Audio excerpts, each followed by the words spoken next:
Selamat datang di sebuah alur cerita channel yang mengangkat kisah hidup penuh makna. Jangan lupa klik subscribe dan nyalakan lonceng notifikasi supaya kamu selalu dapat cerita inspiratif berikutnya.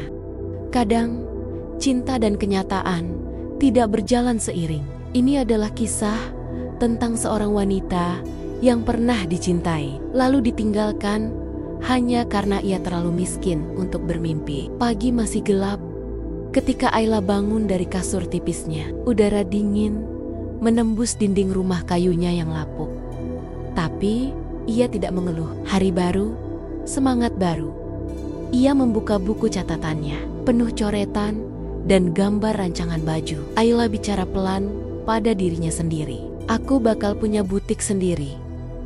Mungkin bukan hari ini, tapi suatu hari nanti, pasti. Beberapa jam kemudian, Ayla sudah berada di warung sayur tempat ia bekerja. Warung kecil milik Bu Ningsih, tetangganya yang cerewet tapi penuh kasih.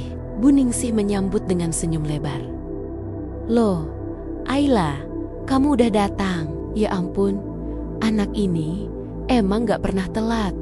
Kalau soal rajin, kamu menang." Ayla menjawab sambil tersenyum lelah. "Iya Bu, tadi bangun kepagian. Mimpi buruk." Bu Ningsih mengangkat alis, setengah bercanda. "Mimpi buruk? Jangan-jangan mimpiin si Dimas lagi tuh." Nama itu Dimas, mantan tunangan Ayla. Laki-laki ambisius yang pernah bersumpah akan menikahinya. Sampai akhirnya, semua janji tinggal kenangan. Setahun yang lalu, di sebuah taman kota, Ayla duduk berdua dengan Dimas di bawah langit senja. Dimas berkata pelan, menunduk. Aku gak yakin bisa lanjut hubungan ini." Ayla terdiam, lalu bertanya lirih, "Kenapa? Karena aku miskin? Karena aku masih kerja serabutan? Cuma itu alasannya?" Dimas tak menatap matanya. "Kamu baik, tapi aku butuh seseorang yang bisa maju bareng, bukan yang bikin aku makin susah. Aku udah ada yang lain." Hari itu, hati Ayla hancur, tapi ia tidak marah. Ia belajar bahwa janji bisa berubah dan cinta kadang punya harga. Malam harinya, Ayla menatap langit-langit kamar. Tangannya menggenggam sketsa gaun pengantin, gambar yang dulu ia buat bersama Dimas. Dengan suara pelan, ia berkata, "Aku gak akan nangis lagi. Aku akan tunjukin aku bisa tanpamu ketika semua orang mulai meninggalkanmu. Saat itulah kamu harus memilih, menyerah atau berubah." Dan Ayla perlahan mulai memilih yang kedua. Ketika mimpi terasa jauh, kadang semua harus dimulai dari tempat yang paling sederhana. Bahkan dari balik tumpukan sayur dan bau ikan asin. Pagi itu, Ayla kembali ke warung Bu Ningsih. Langkahnya cepat, tapi pikirannya penuh keraguan. Bu Ningsih menyambutnya sambil merapikan daun bawang. "Nih, tolong susun cabainya. Abis itu, bantu timbangin beras ya." Ayla mengangguk pelan, tapi matanya sesekali melirik ke buku catatan kecil yang diselipkan di apronnya. Bu Ningsih memperhatikan dengan pandangan heran. Kamu nyembunyiin apaan tuh? Surat cinta? Jangan bilang dari si Dimas lagi." Ayla tertawa tipis. "Bukan Bu, ini gambar-gambar rancangan baju, cuma iseng-iseng." Bu Ningsih mengambil buku itu dan membukanya. Diam, lalu matanya membesar. "Ya ampun, Ayla, ini keren-keren banget loh. Ini bukan iseng, ini serius." Ayla tersenyum malu. "Tapi siapa yang mau beli Bu? Saya bahkan gak punya mesin jahit." Bu Ningsih menepuk pundaknya. Denger ya. Ya, denger kalau kamu sendiri gak percaya sama mimpi kamu. Gimana orang lain bisa percaya?" Hari mulai siang, pelanggan makin ramai. Tapi di sela-sela waktu, Ayla tetap mencuri-curi kesempatan untuk menggambar satu desain baru. Jilbab bordir dengan motif bunga sederhana, murah tapi anggun. Itulah konsepnya. Sampai akhirnya seseorang datang ke warung. Seorang perempuan muda dengan penampilan modis. Namanya Tania, anak dari salah satu langganan tetap warung itu. Tania memperhatikan Ayla yang sedang mencoret-coret. "Hai, kamu yang kerja di sini ya?" Ayla mengangguk. "Iya, kenapa ya Kak?" Tania tersenyum. "Kamu yang gambar itu?" Ayla ragu, tapi akhirnya mengangguk juga. Tania memandang halaman-halaman sketsa Ayla dengan antusias. "Wow, jujur aja, aku kerja di butik kakakku, dan gambar kamu bisa banget dijual loh." Dek jantung Ayla berdetak lebih cepat. "Serius Kak? Tapi saya nggak punya modal." Tania tersenyum lebar. "Kamu punya bakat, kadang itu lebih mahal dari uang." Hari itu, untuk pertama kalinya setelah patah hati, Ayla pulang dengan hati bergetar. Bukan karena cinta, tapi karena harapan. Kadang yang kita anggap kebetulan ternyata adalah awal dari perubahan besar. Begitu pula skets kecil Ayla yang diam-diam mulai diperhatikan. Sudah 3 hari sejak pertemuan Ayla dan Tania. Namun tak ada kabar. Ayla mulai kembali ragu. Mungkin hanya basa-basi. Mungkin memang tidak ada yang benar-benar tertarik. Pagi itu, di dapur kecil rumahnya, Ayla menggambar sambil mendengar suara radio butut milik ibunya. Ibunya, Bu Sari, duduk menyulam sambil sesekali melirik anaknya. Bu Sari berkata pelan, "Ayla, ibu tahu kamu masih kepikiran soal dia." "Soal Dimas?" Ayla menggeleng. "Bukan itu, Bu. Sekarang aku cuma mikirin masa depan." Bu Sari mengangguk pelan. "Itu bagus. Tapi jangan lupa, masa depan juga butuh keberanian. Kamu jangan takut, Nak." Ayla menatap ibunya, lalu tersenyum. "Kalau bukan karena ibu, aku mungkin udah berhenti mimpi dari dulu." Siang harinya, di warung, Ayla sedang melayani pelanggan ketika ponselnya bergetar. Nomor tak dikenal. Ayla ragu, tapi akhirnya diangkat. "Halo?" Suara di seberang terdengar riang. "Hai, ini Tania. Ingat nggak dari butik kakakku?" Ayla berdiri kaku. "Iya Kak, ada apa ya?" Tania bicara cepat, penuh semangat. "Kakakku suka banget desain kamu yang jilbab bunga itu. Dia pengen kamu bikin 3 model lagi. Kalau cocok, kita bisa produksi bareng."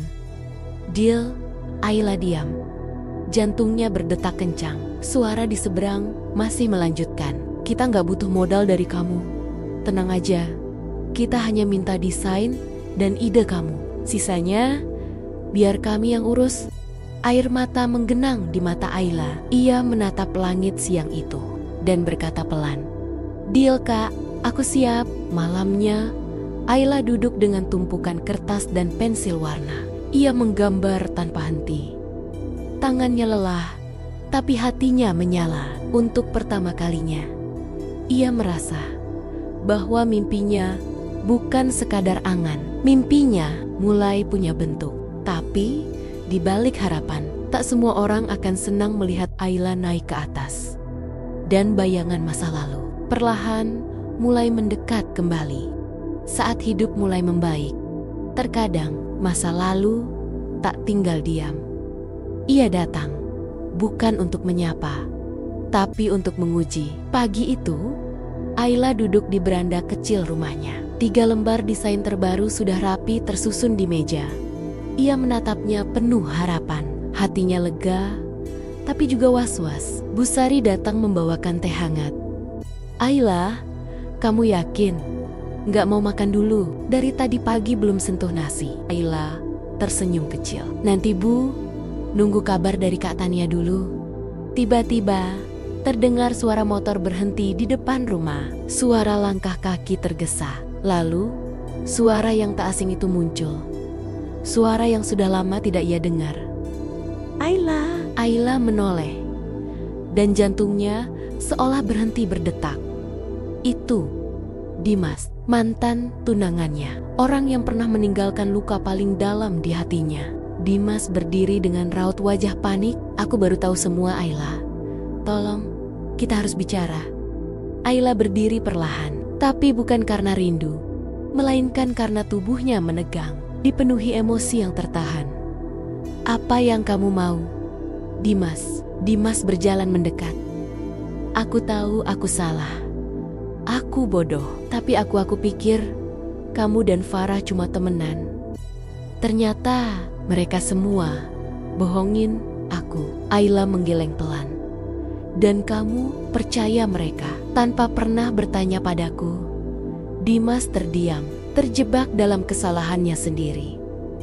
Ayla mengambil napas dalam. Kamu datang pas aku udah berdiri lagi. Pas aku lagi belajar bangkit, dan sekarang kamu mau apa?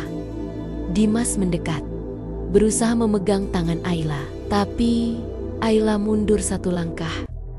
Terlambat, Dimas. Sekarang aku gak cuma lukanya yang sembuh, tapi aku juga udah nemuin arah baru. Tiba-tiba, suara ponsel berdering dari dalam rumah. Ayla masuk dan mengangkatnya. Suara Tania terdengar ceria. Ayla, ketiga desain kamu disetujui. Kita mulai produksi bulan depan. Ayla menutup telepon itu, menoleh ke arah Dimas yang masih berdiri di luar. Kabar baik, Dim, mimpi aku baru aja resmi dimulai. Tapi Dimas tidak pergi. Ia tetap berdiri di sana, menatap Ayla dengan sorot mata yang berbeda. Dan dalam hatinya ada sesuatu yang belum ia ungkapkan, sesuatu yang bisa mengubah segalanya. Kadang, yang mengganggu bukan hanya luka lama, tapi rahasia yang disembunyikan terlalu lama. Dan Ayla belum tahu bahwa luka itu belum sepenuhnya selesai. Pagi itu, Ayla kembali fokus menggambar. 3 desain tambahan harus ia selesaikan sebelum minggu depan. Ia menyalakan musik pelan, berusaha melupakan kehadiran Dimas kemarin. Tapi pikirannya tak bisa diam. Bayangan masa lalu terus datang. Terlalu banyak pertanyaan yang tak pernah dijawab. Busari masuk pelan ke kamar. Ayla, Dimas datang lagi. Dia nunggu di luar. Ayla mengangkat kepalanya. Kenapa ibu biarin dia? Busari menarik napas. Karena dia bilang ini soal sesuatu yang kamu harus tahu. Dan ibu rasa kamu juga berhak tahu. Ayla menatap ibunya, tatapan yang berisi kekecewaan, tapi juga rasa penasaran. Akhirnya, ia keluar. Dimas berdiri di bawah pohon jambu. Wajahnya tampak lelah, tapi tekadnya terlihat kuat. Ayla, aku tahu, aku gak pantas muncul lagi. Tapi tolong, 5 menit aja, dengerin aku. Ayla menyilangkan tangan di dada. Cepat, aku sibuk. Dimas menatap Ayla dalam-dalam. Kamu ingat Farah, teman kamu yang katanya deket sama aku? Ayla mendesis pelan. Orang yang bikin kamu ninggalin aku? Jelas, aku ingat. Dimas menggeleng. Itu semua rencana dia, Ayla. Dia cemburu sama kamu sejak dulu. Dan waktu itu, dia kasih foto-foto palsu, chat palsu, semuanya. Aku dibodohi. Ayla tertawa kecut. Dan kamu cukup bodoh buat percaya. Dimas mendekat. Bukan cuma itu, Ayla, aku baru tahu. Farah ternyata punya alasan lain. Kamu inget waktu desain kamu tiba-tiba ditolak dari lomba fashion kampus 2 tahun lalu? Ayla terdiam. Matanya membulat. Itu. Kenapa kamu bahas itu? Dimas membuka ponselnya, menunjukkan rekaman suara lama, suara perempuan. Pokoknya desain Ayla jangan sampai menang. Aku udah tukar filenya. Biar dia gagal, biar dia sadar. Gak semua mimpi bisa dicapai orang seperti dia. Ayla membeku. Itu suara Farah, teman yang dulu ia percaya. Dimas menatap Ayla dengan mata berkaca-kaca. Aku gak tahu selama ini. Tapi sekarang, aku tahu kamu gak pernah salah, Ayla. Dan aku minta maaf. Ayla mundur satu langkah, lalu berkata pelan. Kamu datang terlalu telat, Dim. Dan maaf, sekarang aku gak butuh pengakuan. Aku butuh ruang buat terus maju. Ia berbalik, masuk ke dalam rumah. Tapi air matanya tak bisa dibendung. Di balik pintu kamar, Ayla menangis. Bukan karena Dimas, tapi karena pengkhianatan Farah yang selama ini dayam-dayam membunuh harapannya.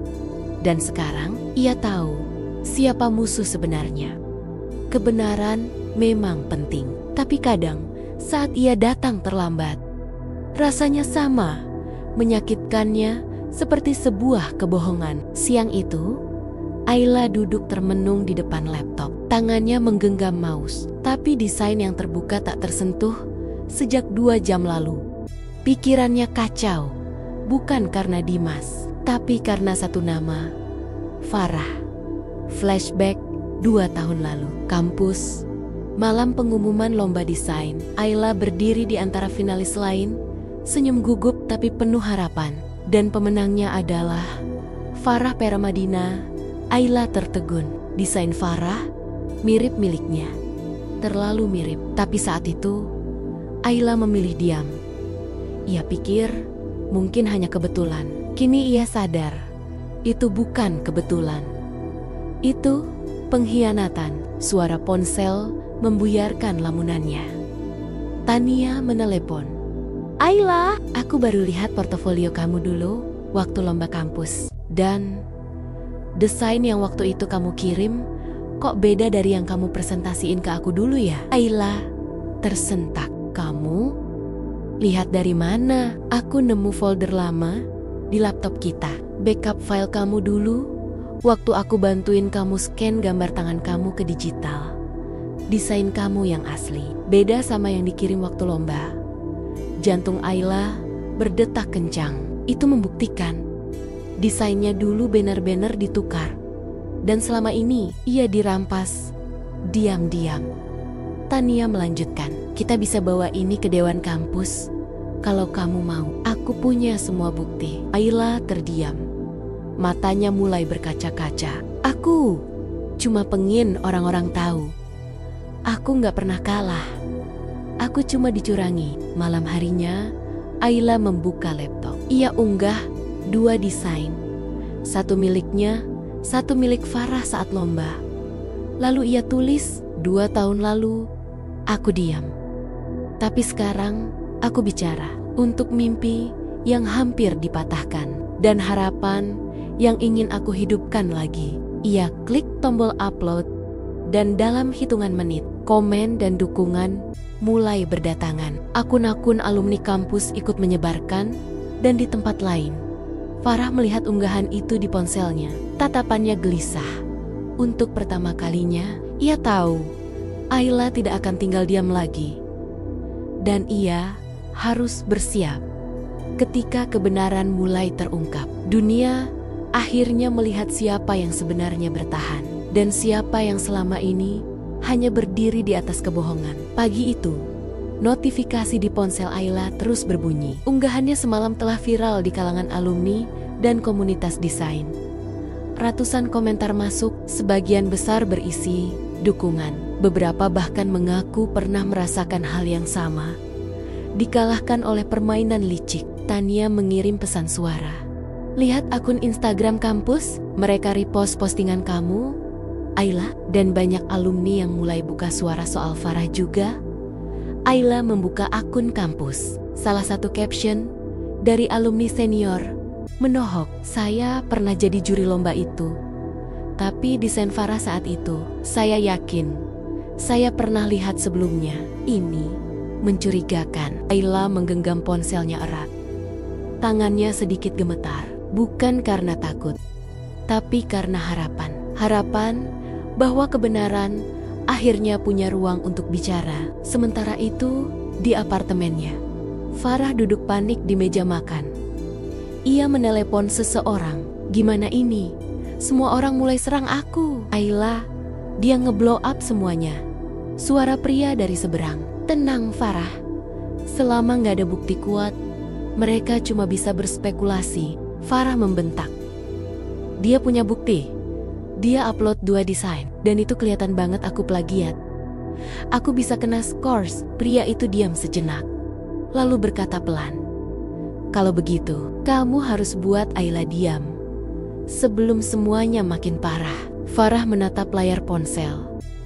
Satu nama muncul, Ayla Santika. Tangannya mengepal, wajahnya tak lagi panik, tapi dingin. Kalau kamu gak mau berhenti, Ayla, maka aku akan buat kamu berhenti. Malam harinya, saat Ayla sedang duduk menyusun desain baru, ia menerima DM dari akun tidak dikenal. Hati-hati sama langkahmu. Kadang orang yang terlalu berani justru cepat jatuh. Ayla membaca pesan itu perlahan. Kemudian membalas, "Terima kasih atas peringatannya, tapi saya lebih takut diam daripada jatuh." Semakin terang cahaya kebenaran, semakin gelap bayangan yang mencoba menutupinya. Tapi Ayla tak berniat mematikan cahayanya. Hari itu, Ayla melangkah ke kampus lamanya untuk pertama kalinya setelah 2 tahun. Ia kembali bukan sebagai mahasiswi, tapi sebagai seseorang yang membawa bukti. Tania berjalan di sampingnya.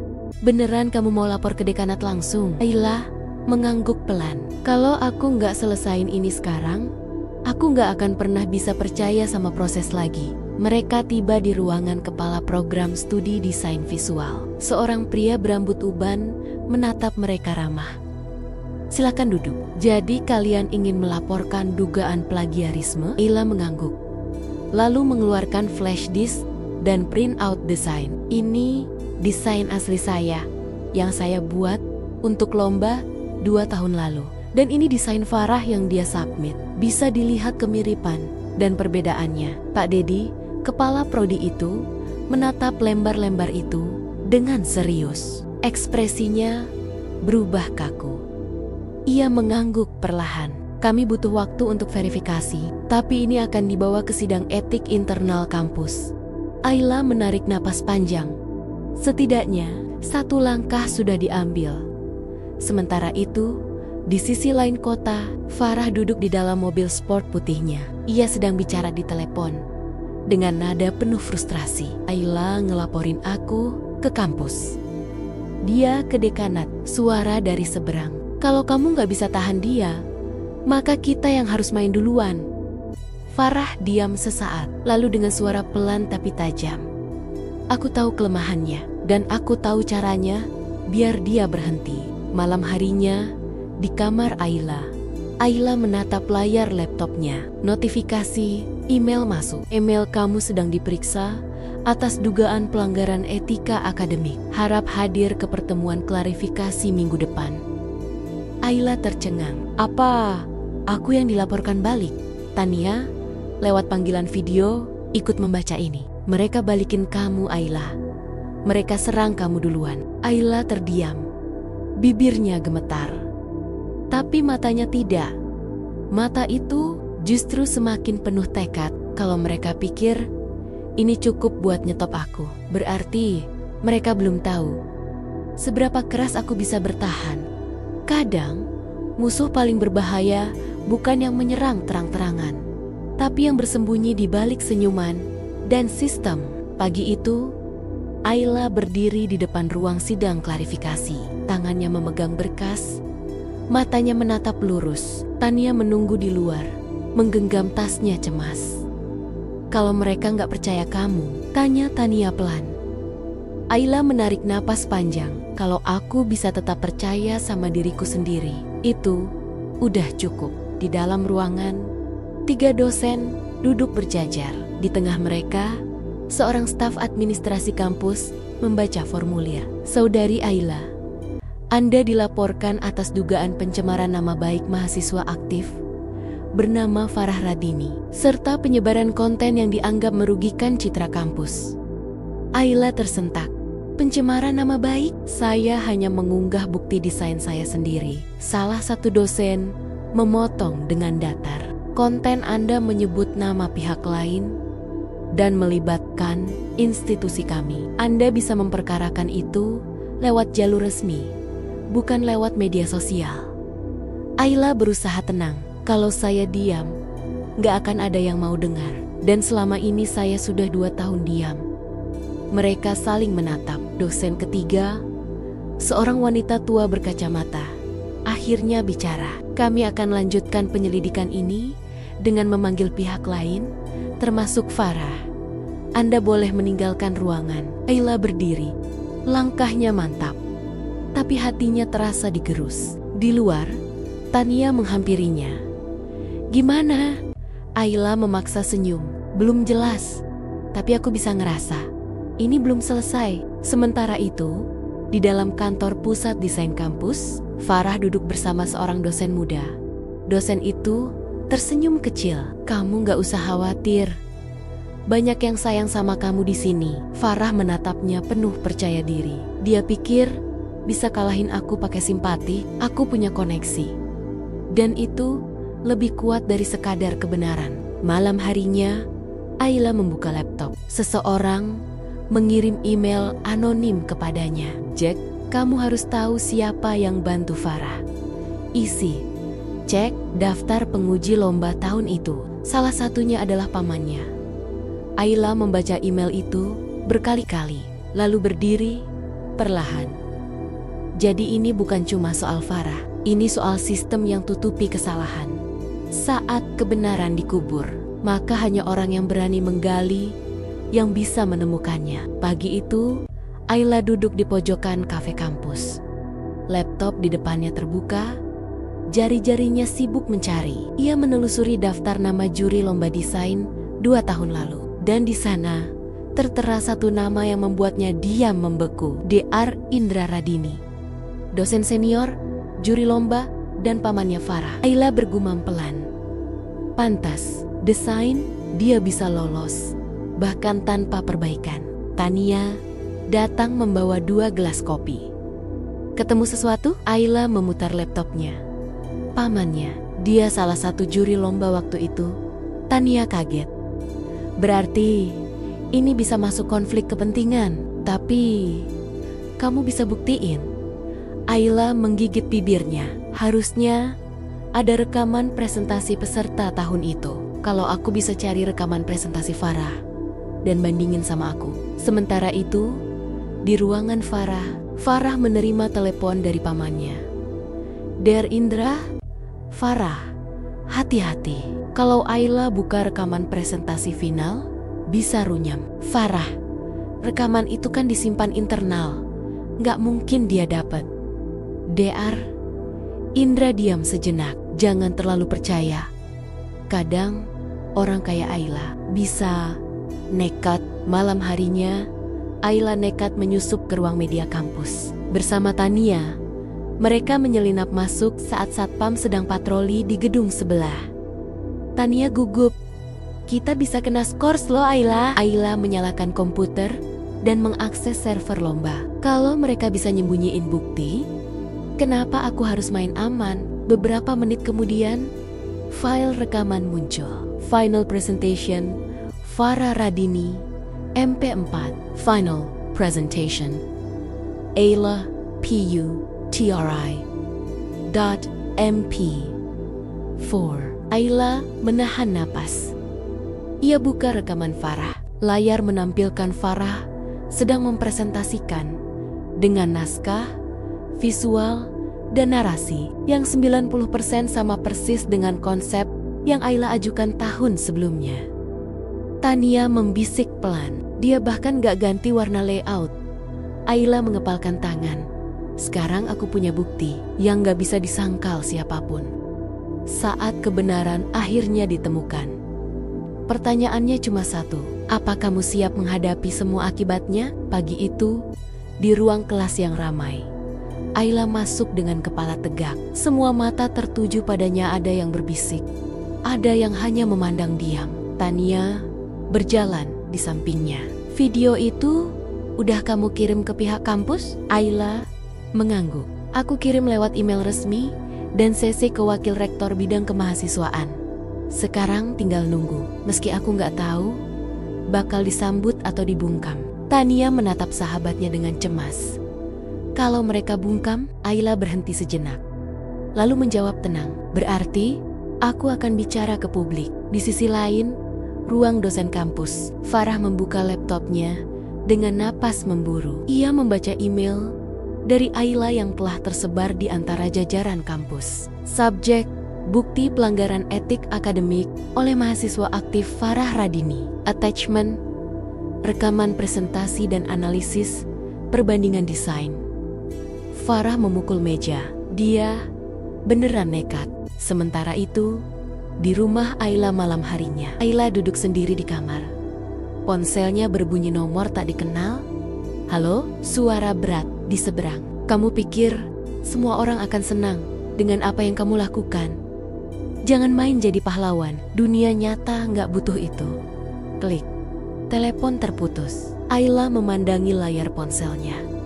Tangannya sedikit gemetar, tapi matanya tajam. "Berarti aku mulai bikin orang takut." Keesokan harinya, kabar menyebar.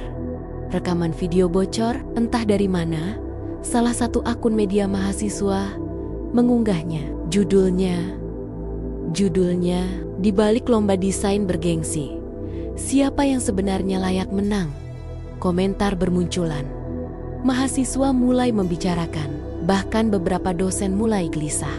Di kantin kampus, dua mahasiswa berdiskusi. "Gue pikir dari dulu Farah emang overrated. Gue gak nyangka aja Ayla berani banget. Tapi keren sih, Ayla lewat." Mereka semua menoleh. Tania berbisik, "Kayaknya kamu mulai punya sekutu." Tapi di ruangan Farah, ia sedang berbicara dengan pamannya, Dr. Indra tampak gelisah. Rektorat mulai bicara. Beberapa dosen mulai mundur dari posisinya. "Kalau ini terus meluas, kita kena semua." Farah menatapnya penuh amarah. "Aku gak akan kalah. Aku akan pastikan Ayla dihancurkan sebelum dia narik lebih banyak perhatian." Ketika kebenaran mulai menyala terang, bayang-bayang ancaman pun mengintai di setiap sudut. Malam yang sunyi di kamar Ayla, ia sedang menyusun rencana aksi sambil membuka laptopnya. Lampu meja menerangi wajahnya yang penuh tekad. Tiba-tiba, ponselnya bergetar. Sebuah pesan masuk, "Berhenti sekarang, atau semuanya akan hancur." Ayla membalas dengan singkat, "Aku tidak takut." Pindah ke kantor Farah. Farah menatap layar laptopnya dengan dingin. Pamannya, Dr. Indra, berdiri di belakangnya. "Dr. Indra, kita harus bermain lebih licik, bukan hanya membungkam Ayla, tapi juga membuatnya terlihat sebagai penjahat." Farah tersenyum sinis. "Baik, aku sudah punya beberapa bukti yang bisa kita buat ulang."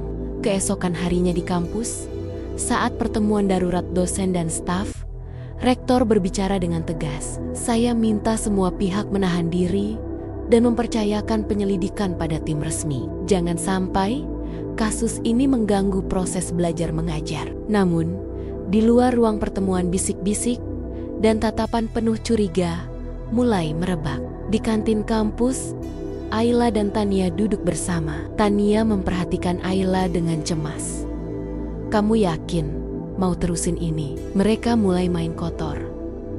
Ayla menatap jauh ke depan. "Kalau aku mundur sekarang, berarti aku kalah pada ketidakadilan. Aku nggak bisa." Malamnya, sebuah kejadian mengagetkan terjadi. Ketika Ayla pulang, ia menemukan ban sepeda motornya sudah kempes dengan paku-paku kecil di sekitar roda. Ayla menghela napas panjang. Ini baru permulaan. Dalam peperangan, sekutu yang muncul tiba-tiba sering jadi penentu kemenangan. Pagi yang cerah di perpustakaan kampus. Ayla duduk termenung di pojok, membuka laptopnya. Tania datang membawa segelas kopi. "Tania, aku punya sesuatu yang mungkin bisa bantu kamu."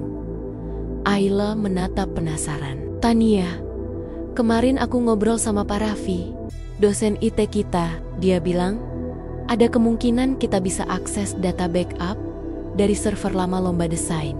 Di ruang dosen IT, Pak Raffi memperlihatkan file-file lama. Ayla dan Tania duduk mengamati layar komputer. "Pak Raffi, kalau kita bisa dapat data ini, kamu bisa tunjukkan siapa yang benar-benar punya hak atas karya itu." Ayla tersenyum kecil. "Ini bisa jadi kunci buat keadilan." Tiba-tiba, Ponsel Ayla bergetar. Sebuah pesan dari nomor tak dikenal. Kami tahu apa yang kamu lakukan. Berhenti atau konsekuensinya akan lebih buruk. Ayla menatap layar dengan tenang. Aku nggak takut ancaman kalian. Malamnya, Ayla dan Tania bekerja keras mengumpulkan data. Pak Raffi membantu dengan koneksi dan teknologi. Tania, kalau kita berhasil membongkar ini, nggak cuma Farah yang bakal ketahuan, tapi juga sistem yang selama ini menutup-nutupi. Ayla mengangguk mantap. Ini bukan cuma tentang aku atau Farah lagi. Ini tentang kebenaran yang harus terungkap. Saat kamu sudah di puncak, musuh akan menyiapkan jebakan yang paling licik. Di sebuah kafe kecil dekat kampus, Ayla dan Tania sedang berdiskusi serius. Laptop terbuka, layar penuh data yang semakin kuat. Tiba-tiba, seseorang menghampiri meja mereka. Seorang pria dengan jaket hitam dan wajah tertutup topi. Pria itu berbisik, "Ayla, aku punya info penting, tapi kita harus bertemu di tempat yang lebih aman." Ayla menatap tajam. "Kenapa aku harus percaya kamu?" Pria itu menunduk, lalu memberikan sebuah amplop. "Isi ini bisa membantu kamu, tapi hati-hati, mereka sudah tahu." Di tempat lain, ruang kerja Farah dan Daar Indra. Farah membuka sebuah file di laptopnya. Dia mulai dapat bantuan. "Kita harus hentikan sebelum bukti itu tersebar." Daar Indra menatap serius. "Jangan sampai kita kehilangan segalanya." Ayla dan Tania bertemu dengan pria misterius itu di sebuah taman sepi malam hari. Pria itu menyerahkan flash disk dan foto-foto dokumen rahasia. Ini rekaman dan dokumen yang membuktikan keterlibatan beberapa pejabat kampus dalam menutup kasus ini. Ayla menatap dengan mata berbinar. Ini jauh lebih besar dari yang aku kira. Ketika Ayla hendak pergi, sebuah mobil hitam tiba-tiba mendekat dan memperlambat laju. Lampu mobil menyilaukan. Tania meraih tangan Ayla. "Ayla, kita harus hati-hati." Mobil itu berlalu, tapi bayangan gelap semakin dekat.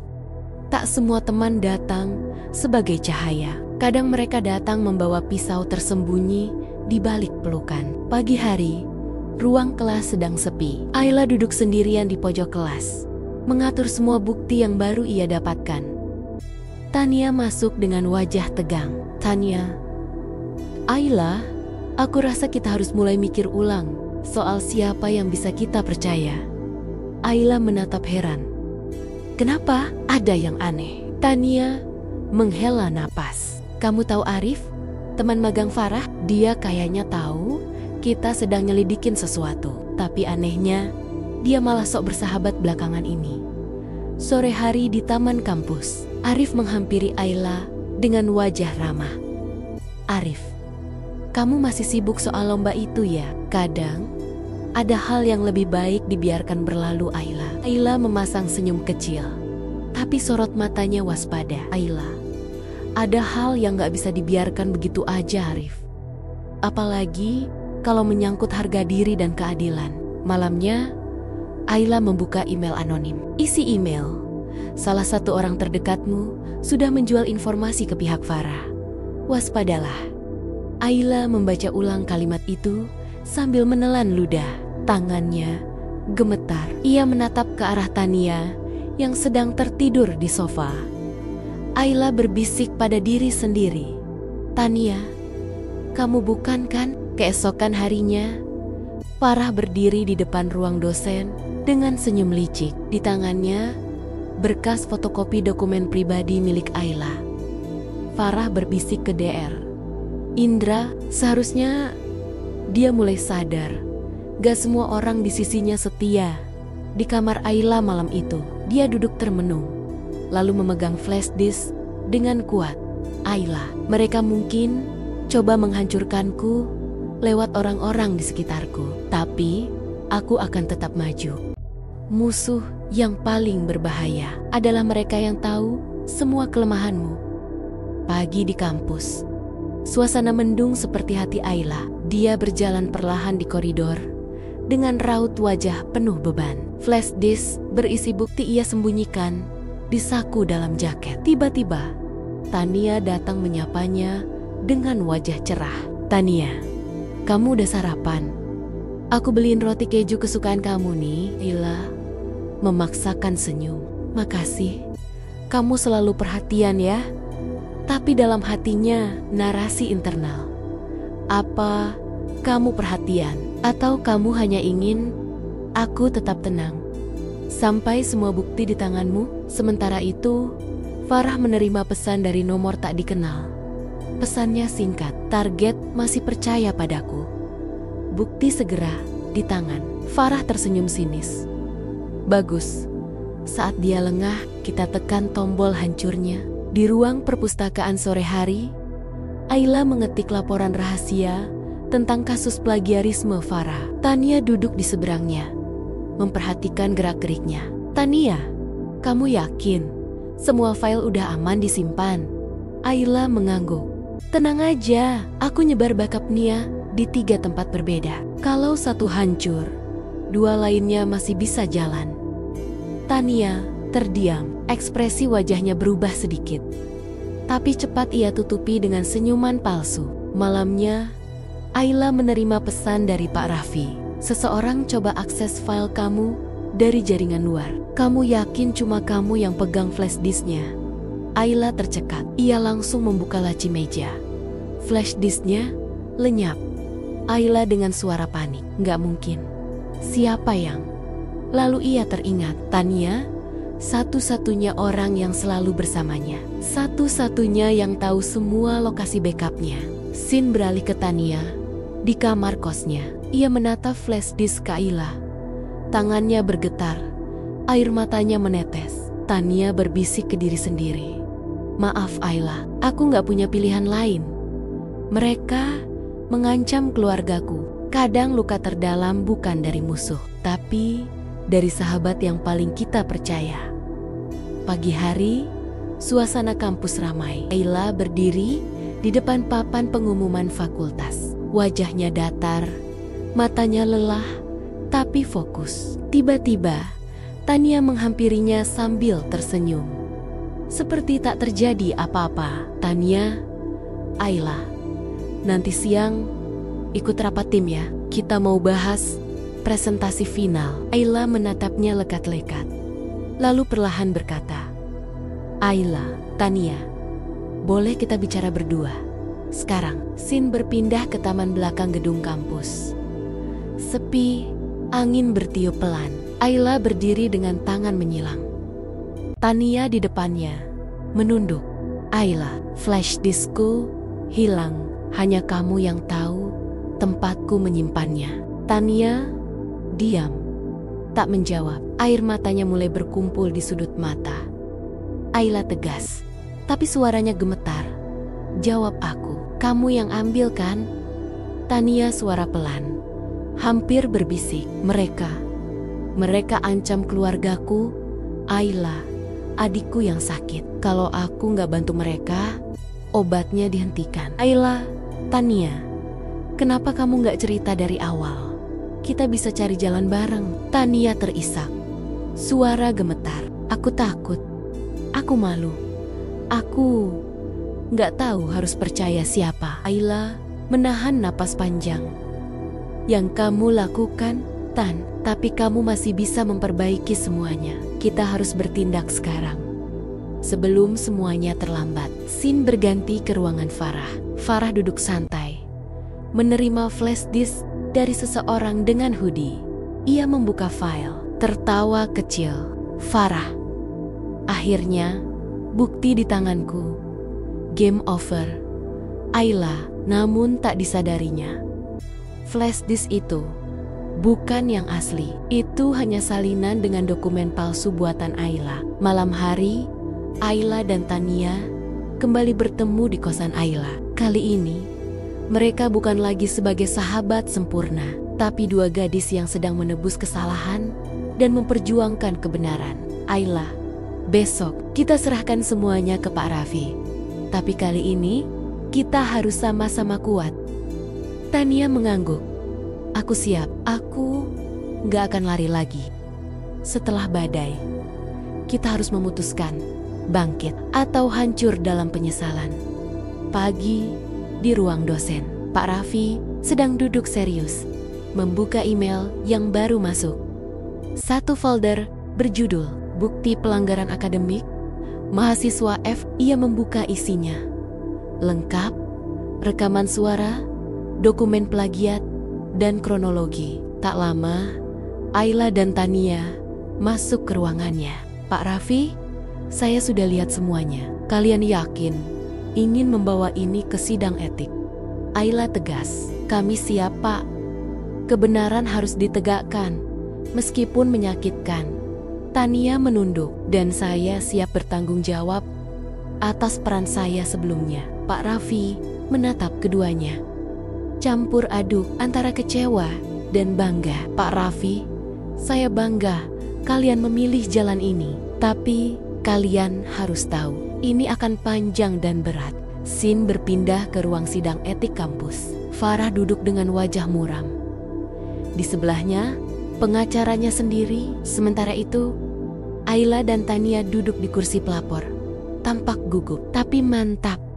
Ketua sidang, kami telah menerima laporan beserta bakti-bakti terkait dugaan pelanggaran akademik oleh Saudari Farah. Hari ini, kita akan mendengarkan semua keterangan sore hari. Setelah sidang, Farah berjalan cepat keluar gedung, wajah marah, matanya basah. Ia tahu kariernya di kampus tamat. Ayla dan Tania berdiri di kejauhan. Tak ada rasa puas, hanya lega. Tania, aku kira aku akan bahagia, tapi nyatanya sedih juga ya. Ayla menghela napas. Bukan soal menang atau kalah, tapi soal menyelamatkan lebih banyak orang dari kebohongan. Kebenaran memang membebaskan, tapi kadang harga yang harus dibayar bukan main mahalnya. Sin, di kantin kampus, Ayla dan Tania duduk berdua. Mereka makan siang dengan pelan, suasana terasa hening. Aneh, beberapa mahasiswa melirik mereka, membisik, sebagian wajah menunjukkan kekaguman. Sebagian lagi sinis. Mahasiswa A berbisik, "Itu Ayla kan yang laporin Farah?" Mahasiswa B, "Iya, tapi katanya temen-temennya juga kena imbasnya tuh." Mahasiswa C dingin, "Pinter sih, tapi kayaknya nyari panggung banget." Ayla mencoba cuek, tapi Tania terlihat goyah. Tania pelan, "Apa ini keputusan yang benar?" "Ya." "Ayla, kenapa rasanya semua orang malah menjauh?" Ayla tenang, tapi matanya sendu. Karena gak semua orang siap menerima kebenaran. Mereka lebih nyaman hidup dalam ilusi. Sin berpindah ke kelas presentasi akhir. Ayla dan Tania berdiri di depan kelas. Mata dosen dan temonmen satu angkatan tertuju pada mereka. Satu tim, satu suara. Tapi suasana dingin. "Dosen, kalian ingin mempresentasikan ulang skripsi kalian sendiri?" Ayla, "Ya, Bu, kami akan mulai dari awal dengan data kami sendiri, tanpa plagiasi, tanpa bantuan siapapun." Sin pendek. Di luar kelas, habis presentasi, beberapa mahasiswa menghampiri Ayla dan Tania.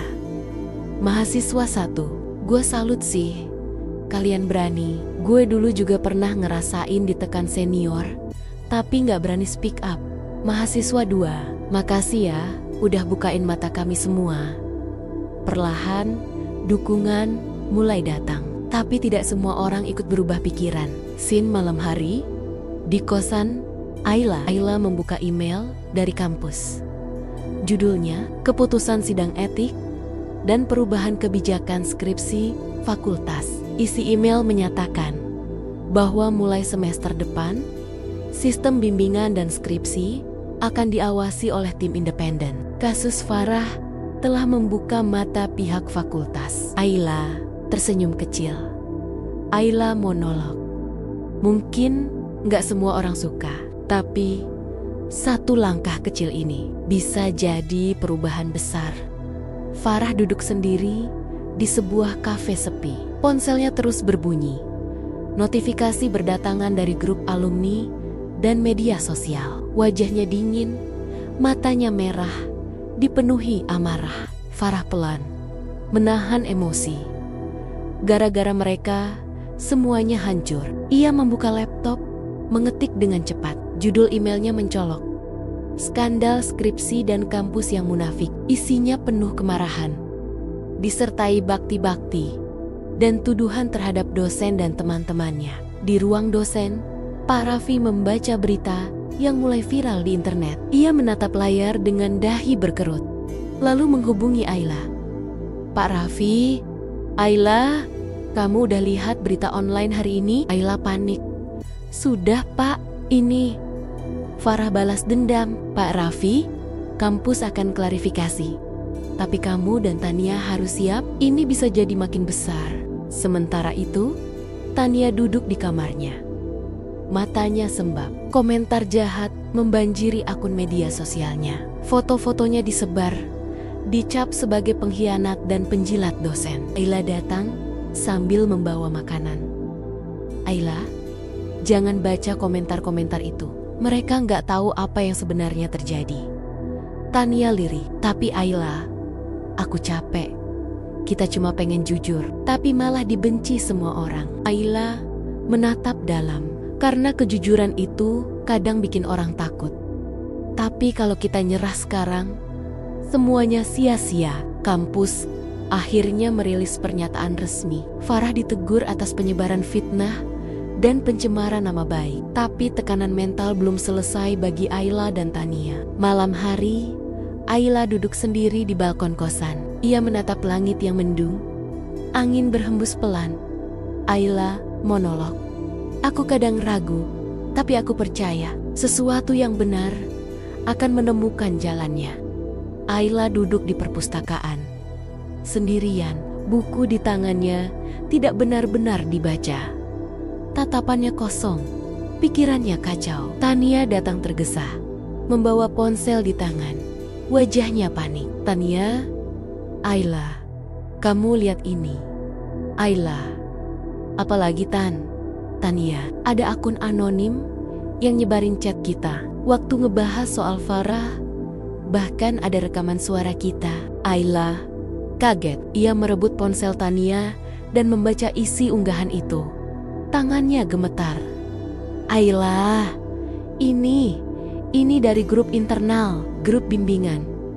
Gak mungkin orang luar tahu semua ini." "Tania, jangan bilang ada yang nyalain kita dari dalam." Ayla menatap jauh, mencoba mencerna, lalu menyebut satu nama dengan pelan, nyaris seperti berbisik.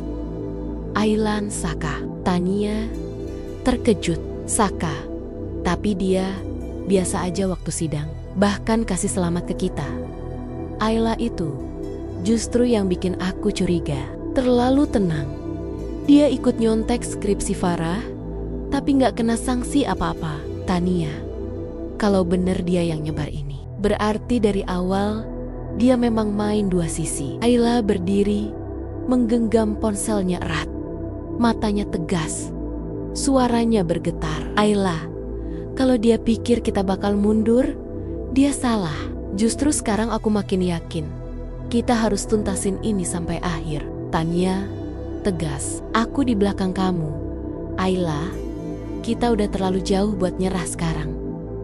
Hujan mulai turun di luar jendela. Suara rintiknya mengisi keheningan di antara mereka. Tapi di balik sunyi itu, semangat mereka justru makin menyala. Ayla monolog.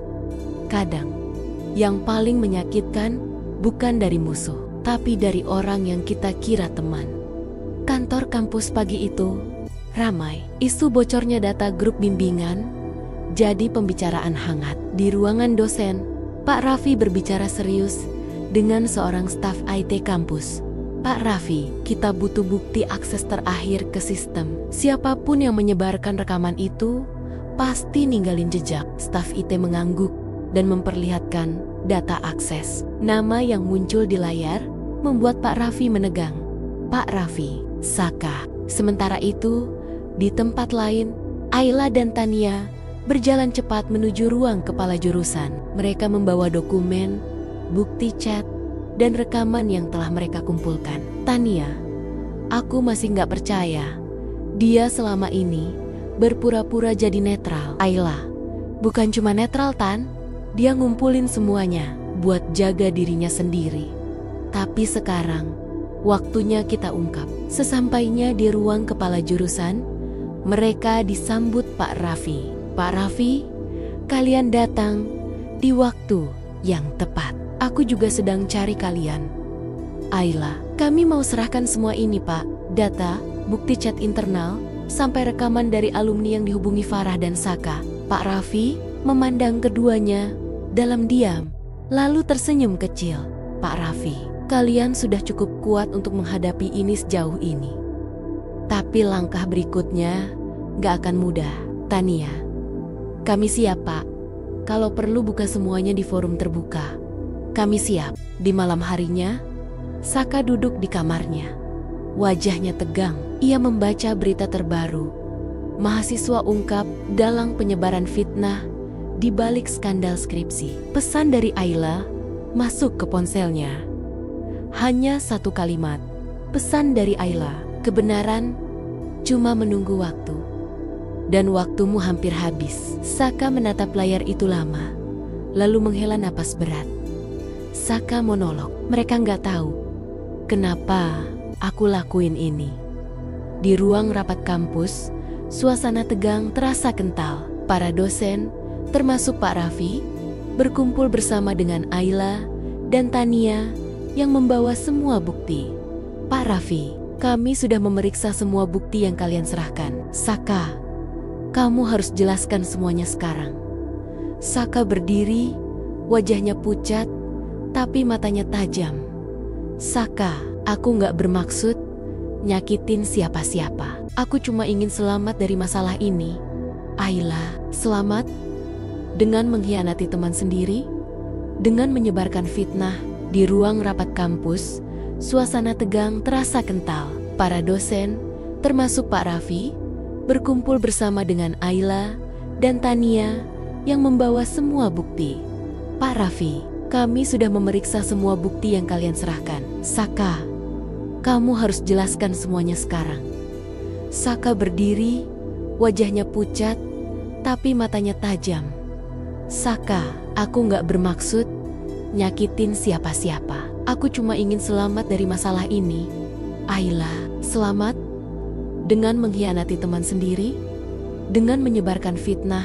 Ayla menatap Saka dengan mata penuh kecewa, tapi juga sedikit simpati. Ayla, kalau kamu jujur dari awal, mungkin semuanya bisa berbeda. Saka mengangguk pelan, air mata mulai mengalir di pipinya. Saka, aku minta maaf. Aku siap bertanggung jawab.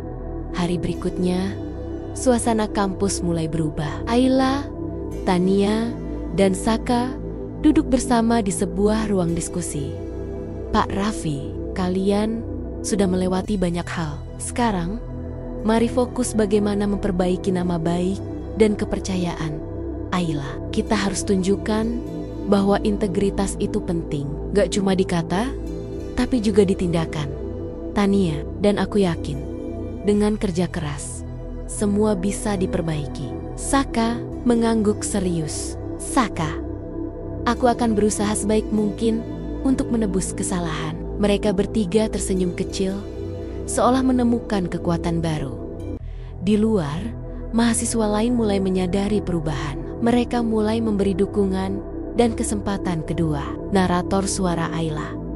Kadang, yang terpenting bukan seberapa jatuh kita, tapi seberapa kuat kita bangkit dan memperbaiki diri. Di hari wisuda, Ayla berdiri di panggung dengan penuh kebanggaan. Tania dan Saka duduk di barisan depan, saling bertukar senyum. Pak Raffi, selamat kepada seluruh wisudawan. Ingatlah, setiap akhir adalah awal baru. Ayla memandang ke arah teman-temannya, lalu tersenyum. Ayla monolog, perjalanan ini mengajarkan aku bahwa kegagalan dan pengkhianatan bukanlah akhir. Mereka adalah pelajaran untuk jadi lebih kuat. Tania merangkul Ayla. Tanya, kita berhasil. Ayla, semua perjuangan gak sia-sia. Saka mengangguk. Matanya penuh penyesalan, tapi juga harapan. Saka, terima kasih. Kalian sudah memberiku kesempatan kedua. Ayla menatap langit yang cerah di luar aula. Ayla, inilah akhir yang baru untuk kita semua. Suasana wisuda meriah, tapi di balik senyum dan tepuk tangan, hati Ayla penuh pergolakan. Ia berdiri di panggung. Suara gemetar sedikit. Ayla, perjalanan ini bukan hanya tentang kelulusan, tapi tentang bagaimana kita bertahan ketika dunia terasa runtuh.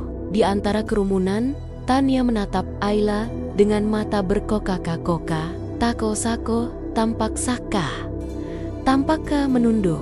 Tiba-tiba, ponsel Ayla bergetar. Ia melihat pesan masuk dari nomor tak dikenal. Pesan itu berbunyi, "Kau pikir ini sudah selesai? Aku baru mulai." Seketika, suasana berubah. Ayla merasa ada bayangan gelap mengintai di balik cahaya itu. Ayla berbisik, penuh ketegangan. "Apa? Ini belum berakhir."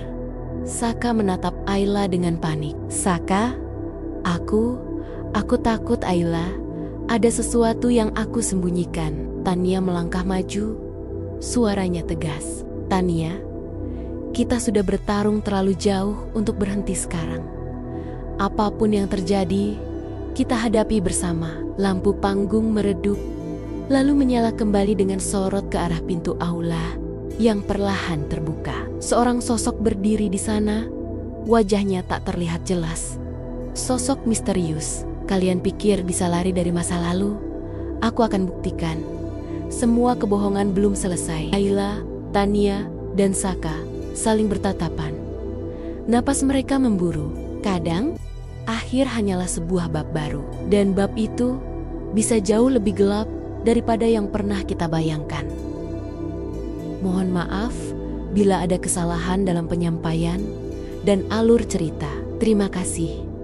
Dan jangan lupa, klik tombol subscribe, like, serta komentar pendapatmu tentang cerita kali ini. Saya Syifa Nur Halimah, mengucapkan pamit, dan sampai jumpa di video selanjutnya.